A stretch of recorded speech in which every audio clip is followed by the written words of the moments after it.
WCNC Charlotte.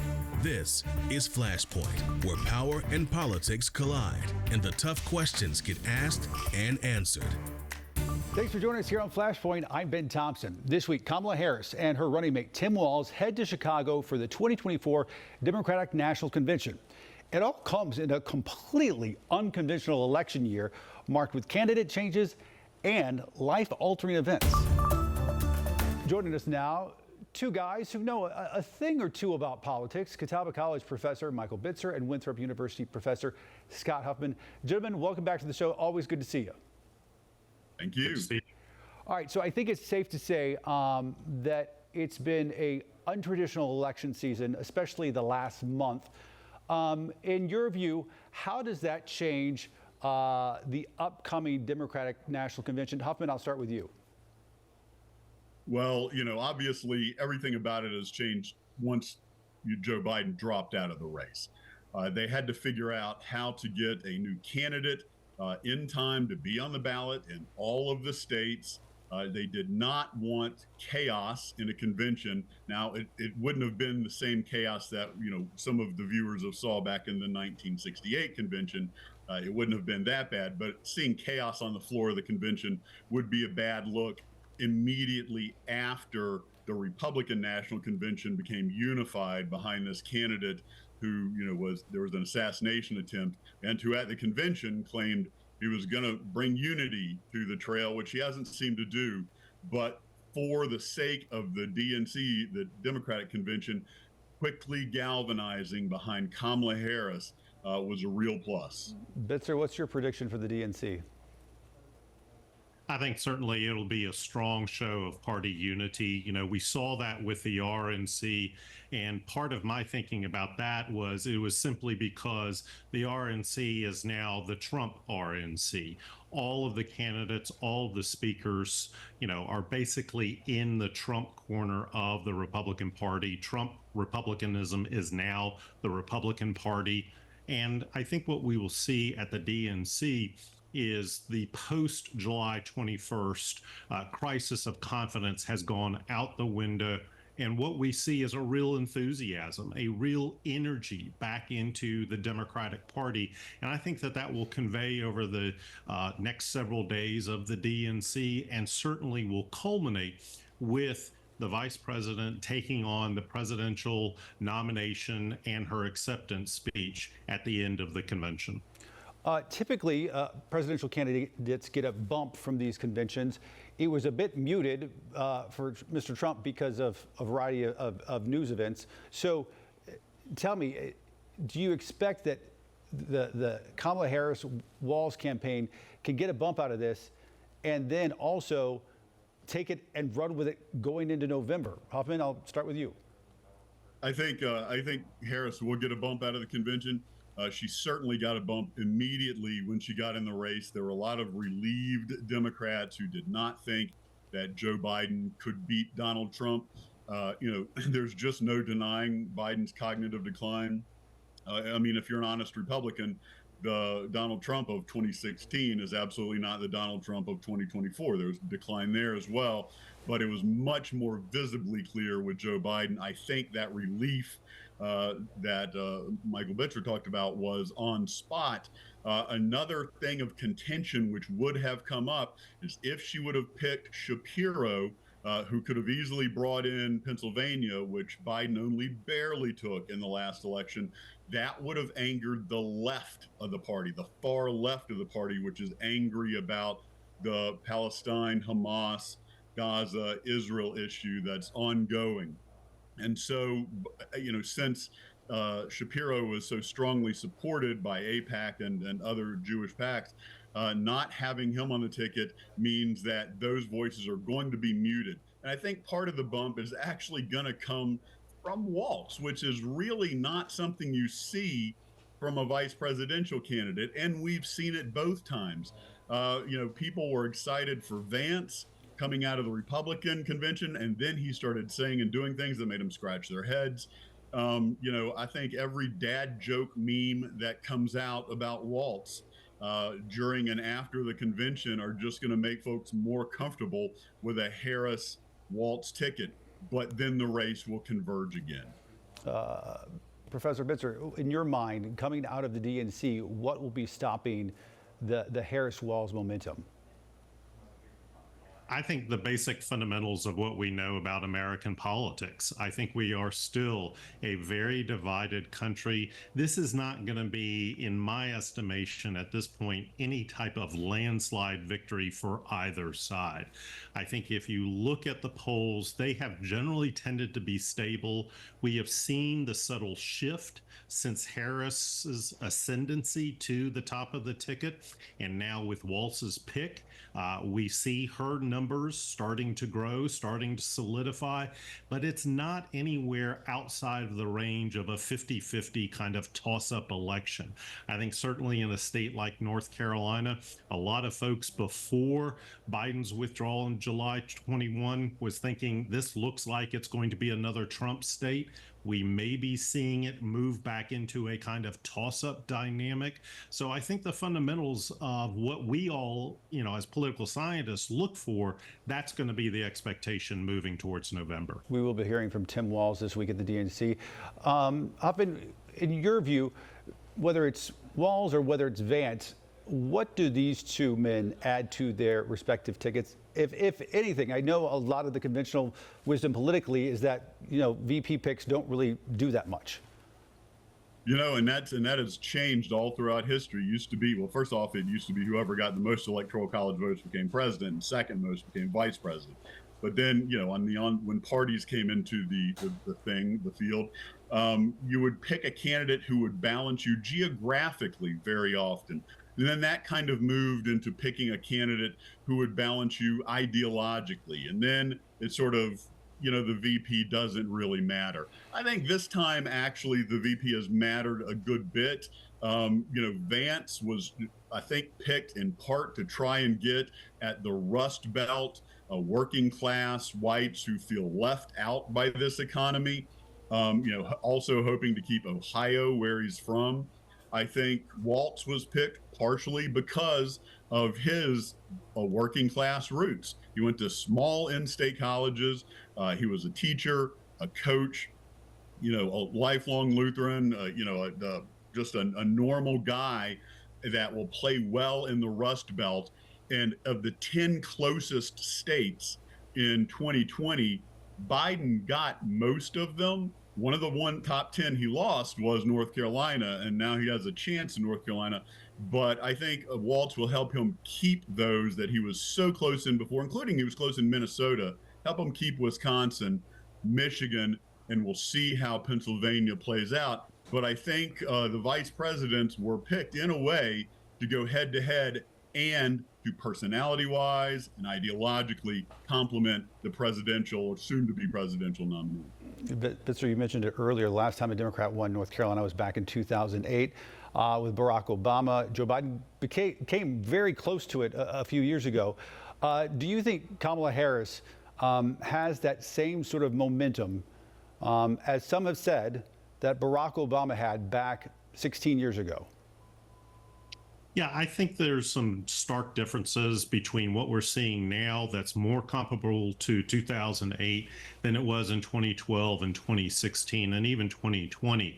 Number one, field offices. Democrats have been investing on the ground in this state. After Harris became basically the de facto nominee, volunteers have spiked as well. I think the general sense of enthusiasm, energy, motivation has really now kind of resurfaced among Democrats. So yes, North Carolina is basically a 97-3 split state. 97% of the electorate baked into one side over the other. That last 3% of the electorate that makes or breaks a statewide candidate is the persuadables. And if Walz can appeal to both the rural dynamic, because he was a rural Democrat in the U.S. House of Representatives from Minnesota, but also appeal to perhaps the suburban vote, particularly urban suburbs, that might be the crucial lock that could win this state for Harris. North Carolina, pivotal for this year's election. Why both candidates will be working overtime to try and secure your vote. WCNC Charlotte's Weather Impact Team delivers when weather will change, what impacts to expect, and what you need to stay safe. To the interior room. Stay aware of weather that impacts you by downloading the WCNC News app now. My name is Ron Peterson, and I've worked for the Mecklenburg County Board of Elections for over 10 years. And I sometimes feel like these elections are honestly like a small neighborhood reunion. You know, it's a process of engagement. The bottom line is get out and vote. The facts are critical, and I know that's what WCNC is trying to really make sure that people know that it's valid, accurate, and then it's verified, giving the voter good information. I mean, that's the way it should be. Everybody wins with good information. Right now, it's back and better than before. Get your new dream bathroom designed, and I'll make it interest-free until 2029. That's right, from now until Saturday, I'm doing 0% APR for 5 full years. And if you call in now, get 20% off your entire project. I understand a lot of homeowners are looking to upgrade their bathroom, but they're worried it's going to take weeks and require a large deposit to get started. At West Shore Home, we make the process easy from start to finish, and you can get started with no money down. With hundreds of combinations of styles and options, we can make your dream bathroom a reality. All you have to do is give us a call and schedule your free, no-obligation design consultation. These homeowners had an outdated tub they never used, along with flooring and a vanity that were ready to be replaced. We had their entire bathroom remodeled in under 3 days. This homeowner loves how their bathroom turned out. And here's one more. This homeowner had a bigger bathroom with a tub they never used and a shower that was too small. We completely transformed a space into a large roomy shower with an easy step-over base and a new modern look. And now is your chance to make what you just saw happen in your home. Grab your pen and paper or get ready to call the number you see on your screen now, because for a limited time, I'm making it more affordable to remodel your bath space with long-term 60-month, no-interest financing. That means your project will be broken up into smaller monthly payments, and you'll have 5 full years to pay off your brand new bathroom without paying any interest. And if you're still on the fence, I'll do one more thing for you. If you call in now, I'll take an additional 20% off the entire project. This deal ends Saturday. Don't miss out. Call in now. We'll come out and build your dream bath design, and we'll make it interest-free until 2029. Plus, for anyone who calls in to schedule their free, no-obligation consultation, I'm going to take an additional 20% off their entire bathroom remodel. Refresh your bathroom now and save big when you call the experts at West Shore Home. Hendrick. It's the perfect time to find an affordable vehicle. Visit HendrickCars.com and shop our large selection, including over 1,000 vehicles priced under 20 grand. Find yours at HendrickCars.com. Welcome back to Flashpoint. This November, several key races here in North Carolina. We continue our conversation now with Professors Michael Bitzer and Scott Huffmon to talk about why the Tar Heel state will play a massive role in this presidential election and why a lot of the races here are going to be complete toss-ups. Switching to the governor's race for a moment, it seems to be dominating the airwaves. For a while there, Josh Stein appeared to have an upper hand when it came to the polls. We've seen Mark Robinson taking out an ad more recently, talking about his abortion stance and seemingly taking a much more moderate view than what he once had. Bitzer, size up the governor's race for us as it stands right now. It's another toss-up race. I mean, this is going to be the tale of North Carolina elections in 2024, toss-up status. I think certainly, you know, a lot of emphasis and a lot of national money will continue to get pumped into this state. But again, tell me what happens at the top of the ticket, and you may get a sense of what is happening down the ballot. And I think the nationalization effect is certainly going to impact the gubernatorial race. It is all about negative partisanship. It will be a very nasty, divisive campaign, and it will be fought on the margins. Whatever the margins of error of the polls in North Carolina on this race or others statewide, count on that being the margin of victory band that it will probably fall within. So very small. You just mentioned down ballot. I'll ask you each this question, but Bitzer, I'll go ahead and start with you since you brought it up. What are some of the other down ballot races that you are watching right now? I think all of the Council of State races, I mean, probably with the exception of the Agriculture and Secretary of State, because they are such well-known incumbents that hold those offices. But things like the Lieutenant Governor, the Attorney General race, the Superintendent of Public Instruction, generally those tend to fly under the radar. There are very stark and clear differences between the candidates for those offices. So those are going to be races that I'm going to be watching, and a handful of districts for the state house and the state senate that could make or break whether the Republicans have the supermajority. At the U.S. House level, there's only one district in this state, the northeastern part, the 1st Congressional District, that is truly competitive. That will also have nationalization effect going on in it. But there are a number of races across the state that really are going to be consequential for November. How about here in our neck of the woods? Huffman, I actually going to get your input. I just want to follow up real quickly about state legislative races in our neck of the woods, Bitzer. Any particular ones you're watching?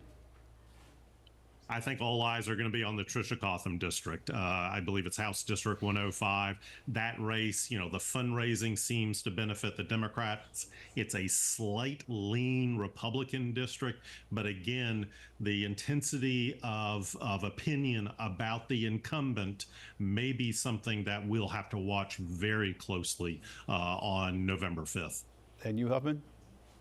Well, I was going to say, and we had seen nationally a decline in split ticket voting.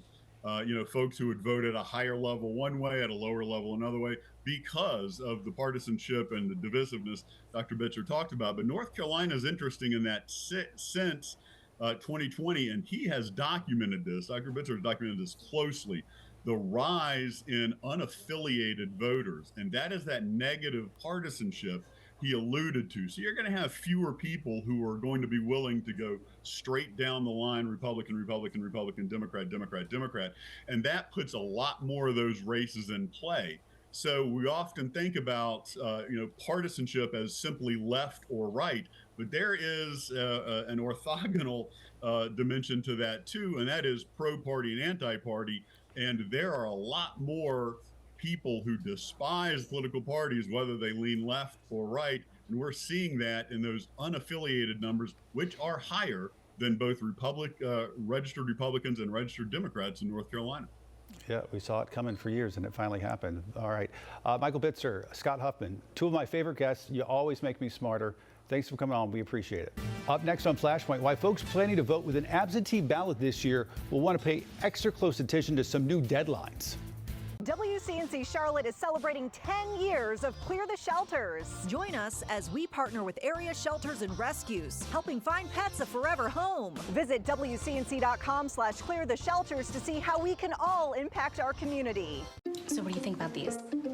We like this. Yeah, we love that. When it's time for an update or complete remodel, Rebath is with you every step of the way. We're going to take everything down to the From design and products to removal and installation, we handle the entire process to create a beautiful and functional bathroom for whatever your life needs. Honey, you were right. Rebath, with you every step of the way. Take advantage of our summer special, 0% interest or $1,250 off a bathroom remodel. Whoa, is this your new Nissan Rogue? Yeah, crazy story. Yesterday, I was at the Nissan end of summer sales event taking a test drive, and Laura says, "We've got somewhere to be." And off we went. We're having a blast. And she tells me it's recommended by Consumer Reports. These Rogues are going fast. I knew I had to have that Rogue. Get 2.9% financing for 60 months, or get up to $2,500 total savings on remaining select 2024 Rogue Platinum trims.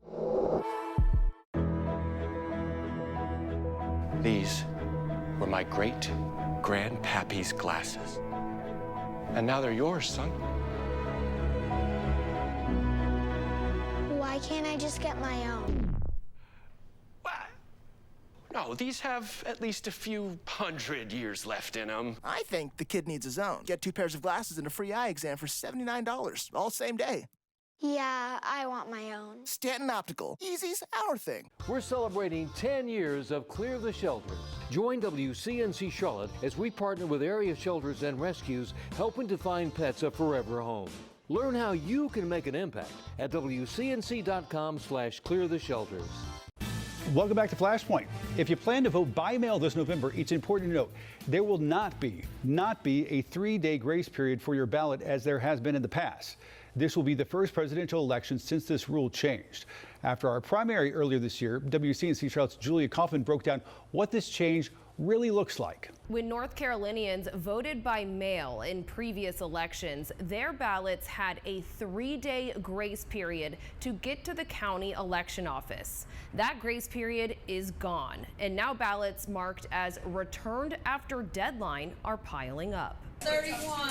Under new state laws, absentee ballots need to get to the election office by 7:30 p.m. on election day to count. It was very unnecessary, very unfair to voters. The State Board of Elections tells WCNC Charlotte in the 2020 presidential primary, which had a higher voter turnout than in 2024, 800 ballots were returned after the 3-day grace period and not counted. This year, 999 absentee ballots have been received so far that will not count due to missing the new deadline. There are people right now who did everything right and through no fault of their own, but the mail service not getting their ballot in time to the County Board of Elections, their vote won't count. Bob Phillips with Common Cause argues the new deadline hurts all absentee voters regardless of party affiliation. This law, I think, is going to contribute to that feeling that something is wrong with our elections. Supporters like the North Carolina Republican Party argue the new voting laws restore trust in elections. A spokesperson says, quote,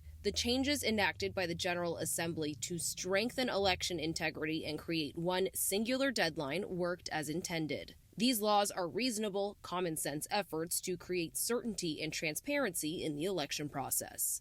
County election offices are required to notify voters if their vote did not count and explain why. That process will begin after the election is certified. Julia Kaufman, WCNC Charlotte. Next on Flashpoint, as concerns grow about election integrity, we're verifying if people without identification are still able to register to vote. Function. Say hello to form. How we get there matters. Get exceptional offers at your local Audi dealer. When the classic flavors of bacon, lettuce, and tomato meet the classic goodness of Hardee's Frisco lineup, you get instant summer favorites. Introducing Hardee's Frisco BLT Angus Burger and Frisco BLT hand-breaded chicken sandwich. Flame Central is the weekly show that takes you inside Liberty University athletics. Here, you'll get to know the people behind the jerseys and understand what drives them to succeed both on and off the field. The Liberty Flames put college football on notice. So tune in every week for this exclusive behind-the-scenes access to the Liberty Flames and rise with us.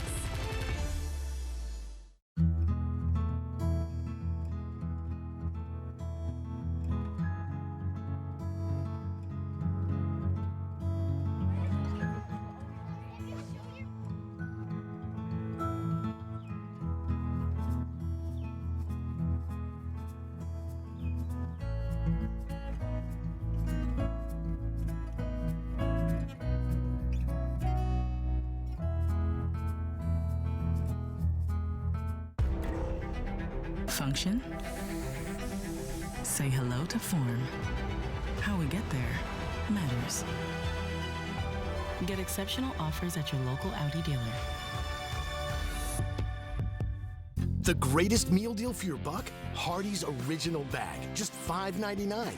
Loaded with your choice of 2 full-size favorites, plus fries and a drink. All for just $5.99. Hardee's. Goodness in the making.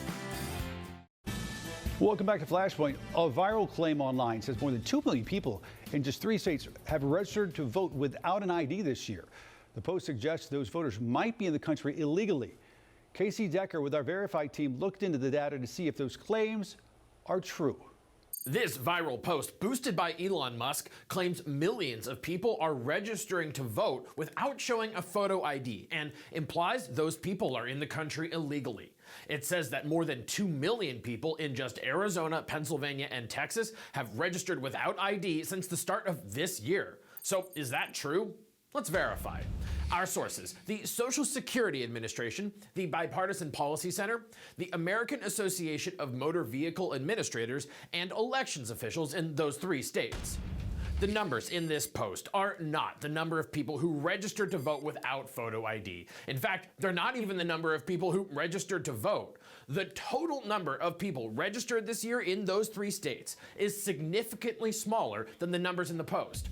According to elections officials in those states, Arizona has had roughly 60,000 people register to vote this year, Pennsylvania about 76,000, and Texas 57,000. Combined, that's less than 200,000 new voters of any kind, a fraction of the 2 million without ID claimed in the post. So where did these numbers come from? They come from a federal program called Help America Vote Verification, which does not track voter registrations. The program was created in 2004 as part of the Help America Vote Act, a law signed by President George W. Bush in an effort to create stronger national standards for elections. One of its provisions required that states verify voters with their driver's license or other official state ID. If someone doesn't have ID, the state can send that person's name, birthday, and the last 4 digits of their social security number to HAVV. The feds then verify that the data is accurate and the person is still alive. The numbers in the post are how many data verification requests were made by states to HAVV. Many of those requests are repeats. An audit once found nearly a third were states rechecking the same person. So we can verify, no, more than 2 million people have not registered to vote without photo ID in Arizona, Pennsylvania, and Texas. But is it possible the HAVV system could be used to illegally register? Technically. Federal law doesn't require proof of citizenship to register to vote, nor is such proof required to obtain a social security number. But it's still illegal for non-citizens to vote, and doing so could result in hefty fines, jail time, or deportation. That's why it's extremely rare. An audit in Georgia found that in a 25-year span, fewer than 2,000 non-citizens tried and failed to register to vote in that state. With your Verify, I'm Casey Decker. Folks, come interact with us on social media, Instagram, X, Facebook. We're there. If there's something you want to talk about on Flashpoint, let us know. And as always, remember to listen and subscribe to our podcast. You can find it wherever you get yours. And we'll see you back here next weekend.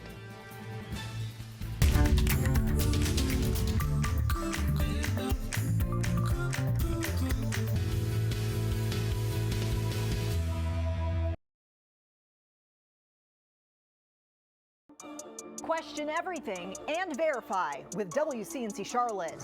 Taking questions, seeking experts.